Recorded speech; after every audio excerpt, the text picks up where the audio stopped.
Hello and welcome to this special broadcast with a very special man, a very special guest. The man who redefined spirituality in India. We have with us today Sadhguru himself. So, thanks a lot for talking to us. This is your first public interaction in Goa. You have been to Goa on many private visits. We are stereotyped as a land of sun, sand, and sea.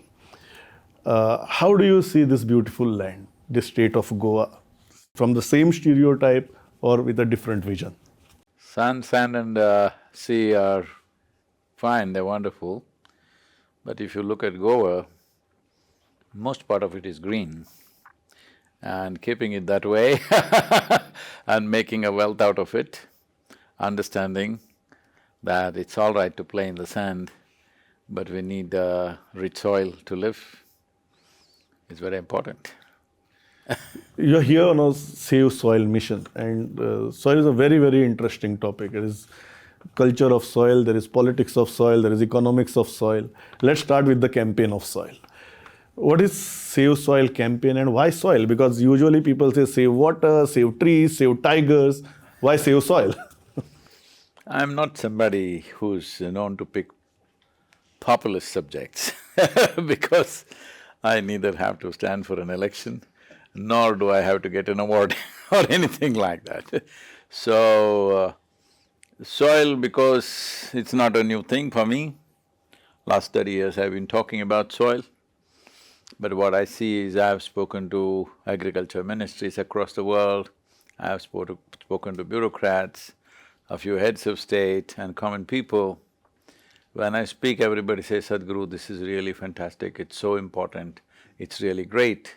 And usually they use that as a pillow to sleep on that night.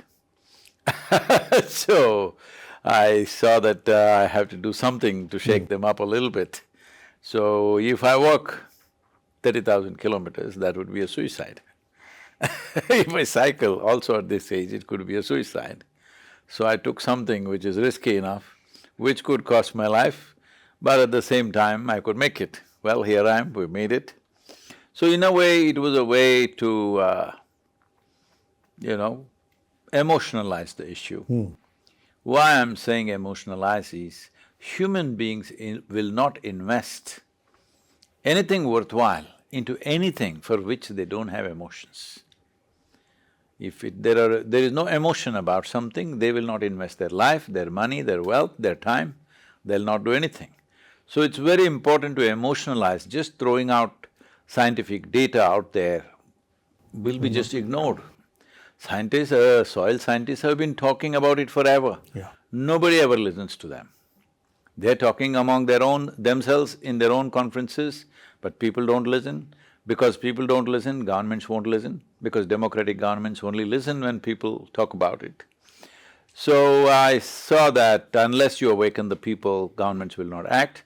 Fortunately, as you know, 4 to 5 months ago, soil was not even talked about, it was not even mentioned in large conventions where people met for climate change and global warming, there was no mention of soil.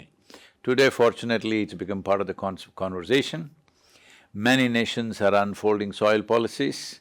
United States has just invested $8.5 billion, Germany has put in 4.5, India has invested now, allocated 19,000 crores for these 13 river basins that they have, which is on the similar lines of Kaveri calling what we're doing. And the Caribbean nations, all the CARICOM nations, including Guyana, Suriname, all these people have signed up and totally 80 nations have signed up.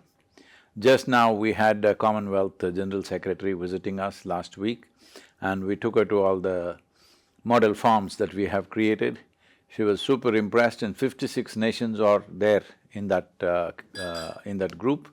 As you know, just now we finished Commonwealth Games and come. So Commonwealth nations are coming together to make this happen.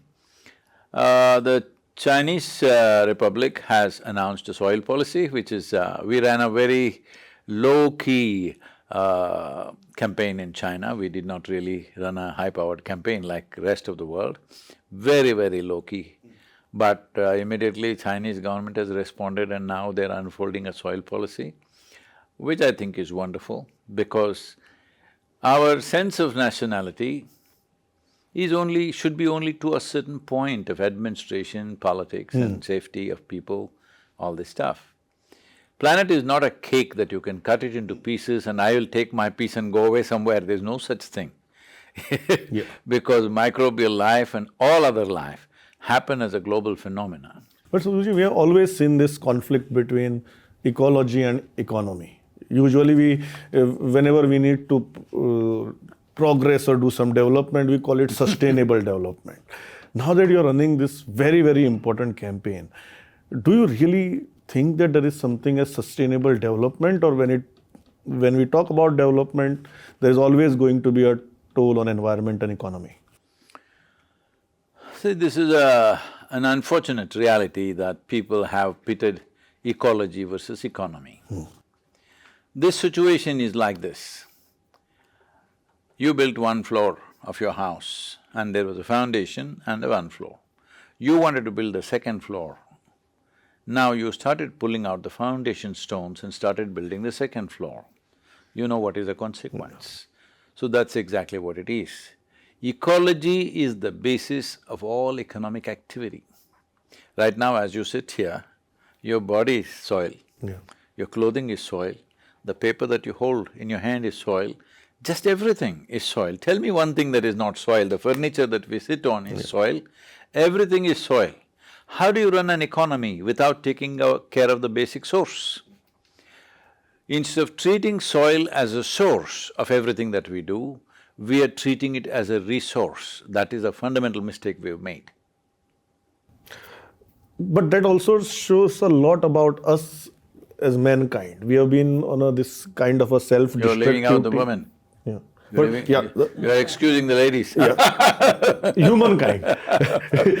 Even if you call it a humankind, the point is we are kind of on a self-destructive trip. We have every time, probably since Industrial Revolution, we have always been on this trip and we do not know where to stop. We create problems, we create more problems to solve those problems, call it development, and then create more problems to solve those problems. Is that a basic human flaw, or do you think that's a natural progression of civilization? See, human beings are supposed to be the most intelligent of all the species. But every species on the planet, from a microbial life to an elephant, everybody is eco-friendly. Human being who is the most intelligent is the only one who needs to be taught this. Why so? Because our intelligence and our capabilities have evolved beyond a certain limit. At this stage of life, at this stage of evolution, we are supposed to function consciously. Right now, still human beings are in a state of compulsive ways of acting in the world. Once human being acts compulsively, this planet is not even enough for one human being. Because right now people are talking about, it seems somewhere some 300 million light years away, there are some 60 or 70 planets just like this, like Earth, some of them are 10 times bigger than this, all this. People are saying, let's go there. All the best, please go. But I'm telling you, if you find 8 billion planets, if you remain in this state of compulsiveness, each one, if we get one planet, we will destroy it. So this is why we are running the Save Soil movement under the Conscious Planet banner, because this is the only problem we have. Our competence, our capabilities, our intelligence has become a problem because we are conducting it unconsciously and compulsively. But we understand most of these things, they have been taught to us, they have been propagated, but we don't change. No, it's not that we don't change, we wait for a disaster and then we change.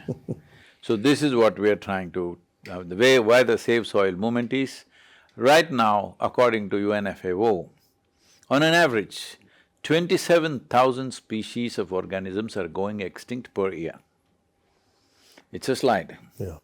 As it slides like this, it is possible in the next 25 to 40 years, this slide can begin to be a tumble. Once it begins to tumble, there is nothing you can do, there's nothing I can do. Because the microbial life that we're talking about is not just some organism, it is the foundational life for all of us. Even in this body, over 60% of this body is microbial life. Only 40% is genetic material. So, this foundational life, if it loses its complexity, it cannot produce a complex life like this. From a single cell life, this complex life is a consequence of what's happening in the soil, particularly in the 15 to 18 inches of topsoil. So, fundamentally it's about this. Right now they're starving out, there is no food for them. Why did such a thing happen? Because they can only eat organic substance. And the organic substance can come only from two sources. I'll stress on this a little bit because urban people think it could be done some other way. They think they can use an app and do it. There are only two sources of organic content, not just on this planet, in the entire known universe. It is plant life and animal life. There is simply no other way. Today, Goa is still a, small holding, rain-fed agriculture, so here you may not see too much damage.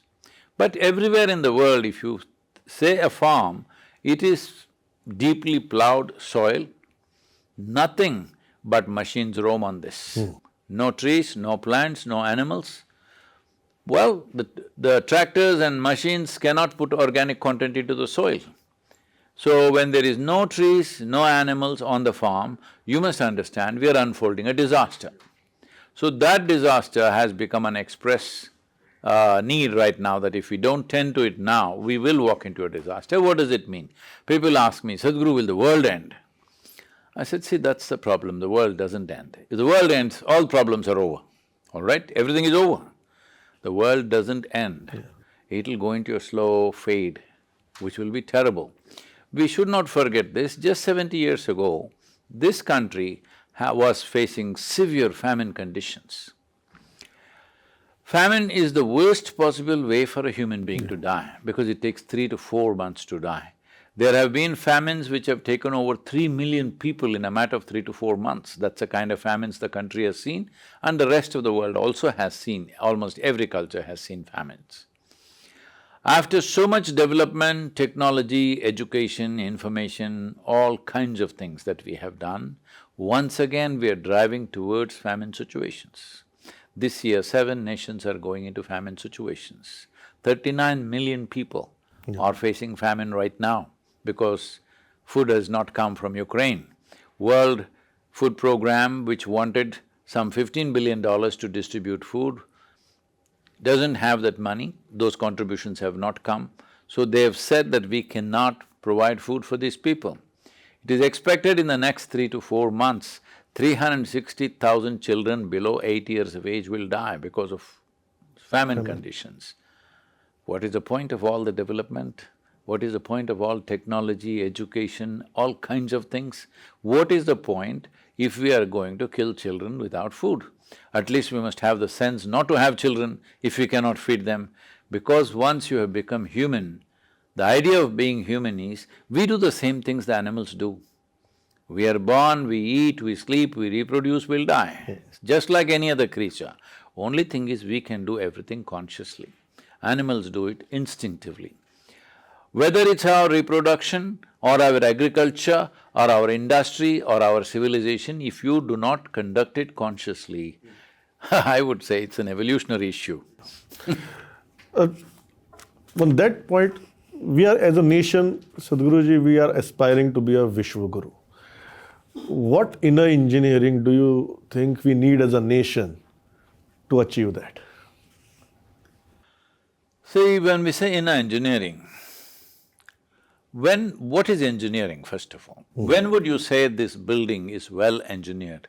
Only when it functions the way you want it for your needs, isn't it? When would you say your automobile is well engineered? When it drives the way you want it to drive. When would you say you are well engineered? When you are the way you want to be. When I say you are the way you want to be, if you had a choice, would you like to be blissed out or miserable? You must choose, I'm going to bless you. Obviously. Obviously. No, you must say it. You obviously blissed out. You want to be blissed out. There is nobody who doesn't want to be any other way. Sometimes when they're in some moods, they may want something else for their neighbors. But when it comes to themselves, they want highest level of pleasantness for themselves. So when this is the case, why such a simple thing is not happening? See, if you want to create something around you, all these people need to cooperate. Other forces need to cooperate. Yes. All these will never come together 100% ever. It is off and on, some things will work, some things will not work. What happens within me is 100% mine. How I keep my thought, my emotion, my chemistry, my experience, issue is 100% mine, but we have not taken charge of that. If you take charge of that, what is the consequence? Just look at yourself and see. On a certain day, you're very happy. If anybody meets you on that day, you are a wonderful guy. Another day, you're a little miserable and frustrated about something. You could be a nasty man on that day. Hello? This is everybody's experience, Yes. isn't it? So this is what we have not taken care of. What inner engineering is to do a simple process within you. First thing is to bring yourself to a certain understanding, then do a simple process so that your very chemistry is blissful. If you are blissful by your own nature, it's not that you will do everything fantastic, at least you will do it consciously. There is no compulsiveness, you are not doing anything in search of your happiness. You're fine by yourself. If you sit here, you're fine. But if something is needed, you will do it. Then you're no more a vested interest. That is the most important thing. That you're not compulsively driven to do something. When you do something, it's because it's needed, you do it. What do we need to do as a nation? If we are aspiring to be a Vishwaguru, what inner engineering this country requires? See, one simple aspect of inner engineering is this. The main reason why human beings are suffering, you're using the word Vishwaguru, that means you want to be a world teacher. And I'm asking it to Sadhguru, so I cannot get a better person to ask this question. This is my one shot to ask that question and get that answer. See, why human beings suffer is they have misunderstood their psychological process as existential. They think their thoughts and emotions are real. They're making it up, but they think it's real. What you make up if you think is real, then you are in a serious condition, all right? Unfortunately, too many people are in that condition, so they have made that the norm in the society. If you understood you are making up your thought and emotion, naturally you would make it nice and pleasant, isn't it? Right now you think somebody else is instigating your thought and emotion. No, somebody else cannot instigate, somebody else can do things around us. If somebody else can determine what's happening within you, obviously you're a very helpless slave, isn't it? So if this slavery, if we get rid of, which is what this culture is entirely about, we are always… see, we never talked about going to heaven, we never talked about gods, we always said your life is your karma. This means your life is 100% your responsibility. This is not that kind of a culture where there is one man sitting up there and manages your life. Unfortunately, we are moving in that direction now in competition with other philosophies in the world. But essentially, this culture always told you, your life is your karma. That means your life is your making. And another thing they told you is the highest value of life is in liberation, in mukti. Not in heaven, not in God, not in some other philosophy or ideology. Your liberation or you being free from all these things, you being free from the very process of life and death is the highest thing. If we pursue the same thing, we will definitely be Vishwaguru because the way human intellect is evolving right now in the world, in another 25-30 years, there will be no queue for buying tickets to heaven. There'll be no queue, believe me. Already the queue has petered out. Completely eroded. Yes, maybe they're queuing up for Goa. And this very idea, there is a better place to live somewhere else than this, is a crime in my opinion, because this idea that this is not the place to live, there's another place up there where you can live better. This makes us very, callous out here. So, in another 25 years' time, I see everybody will seek to be either conscious or they will be drunk and drugged. So before they become drunk and drugged, it's important we make them conscious, because I'm not looking at drink and drug as a moral issue. See, right now, to be healthy, you're taking in chemicals. If you want to sleep, you take in chemicals. If you want to be peaceful, taking chemicals. If you want to be joyful and ecstatic, people are taking chemicals. Everything we are trying to do with chemicals.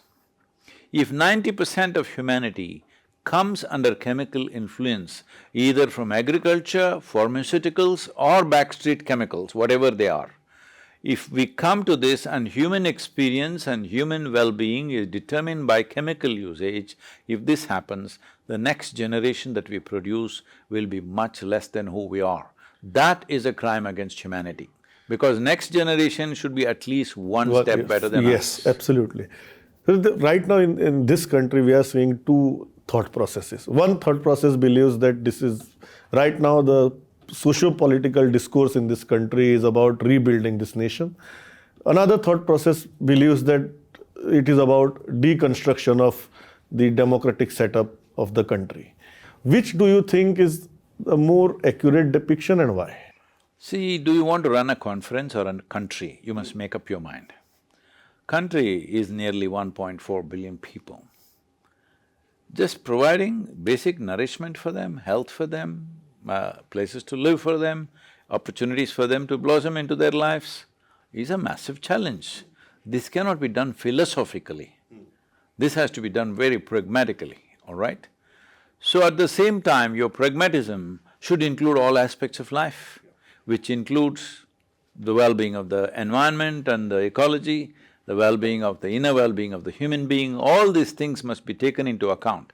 If you understand well-being only as economic well-being, then you will cause a disaster. Initially you will feel great, after that there's a disaster. See, right now, what's happened here is just this. Even in early 50s, especially in 40s, we had terrible famines. One significant thing we have done is we've overcome these famines. When the British left us in 47, for you guys maybe it's the Portuguese when you left you in 48, is it? 61. 61, oh my God. Okay. 14 years later. Yes, 14 years later, I get it. So, whenever they left, the average life expectancy of an Indian was 28 years. Today, it's touched 70 or crossed 70. That's a significant achievement for a nation. But how did we do this? A famine-ridden nation, we brought it to a place where we are food exporting nation. We are the largest exporters of rice today. We are self-sufficient in our food. But in the process, we destroyed the soil. So, I'm not somebody who wants to look at the rear-view mirror and go on blaming the guy who was there at that time. I believe they did their best at that time, given their understanding and the compulsions of the day, all right? It's always easy to postmortem and say, oh, they should have done this, they should have done that. At that given time, for the resources, for the thinking and the possibilities they were there, I believe they did the right thing. Using all these chemicals and fertilizers and everything, that's why we are alive. Otherwise probably we wouldn't be. We need to do better. But now time has come that we need to learn how to do it better. So, they gave us an opportunity, but in the process they damaged certain things. I don't think that's ever by intention, that's happened as a consequence. And also our populations have multiplied. What was 330 million, today is 1.4 billion, I'm sorry, which is over 4 times in a matter of 75 years. How do you provide for all of them? So that's why I said everything, including our reproduction, must be a conscious process. My final question, and this is on public demand. So they came to our meeting and everybody sent, most of them, 90% of them asked one of very simple question. They says, life is becoming too stressful, give us 3 trips to de-stress. See, you can call it by whatever name you want. You can call it stress, anxiety, madness, misery, call it whatever you want. Essentially, it's a case of your intelligence turning against you. Once your intelligence is turned against you, oh, there is nothing in the universe which can save you, okay? So this is why inner engineering is very important. This means your physiology, your chemistry, your intellect and your emotion all function the way you want. You must take charge of it. If you don't take charge of it, see right now, if my hand, these two fingers start poking my eyeballs, what are we supposed to do? We have to restrain it. Restraining it will take away possibilities of my life. I can't use my hands. If you tie it up or if you amputate it to save my eyes, it'll be a tragedy. Right now, this is how we are looking. First thing is, we are thinking stress is normal. Stress is not normal. It is just that you do not know how to manage your own body, your own chemistry, your own thought and emotion. That is stress. Stress is not because of your work. Stress is because you have not learned if you don't learn how to use your fingers, it'll scratch your eyeballs. All right? Yes. It's as simple as that. So the stress is not a situation. Stress is a certain incapability that you have created. So as you educate to become an engineer or a doctor or a media person or whatever, similarly you need some little bit of education as to how to be a human being. I know you're on a very busy schedule, still you took out time, spoke to us, spoke to the people of Goa. It's been an absolute pleasure and honor talking to you. Thank you. Namaskar. Thank you.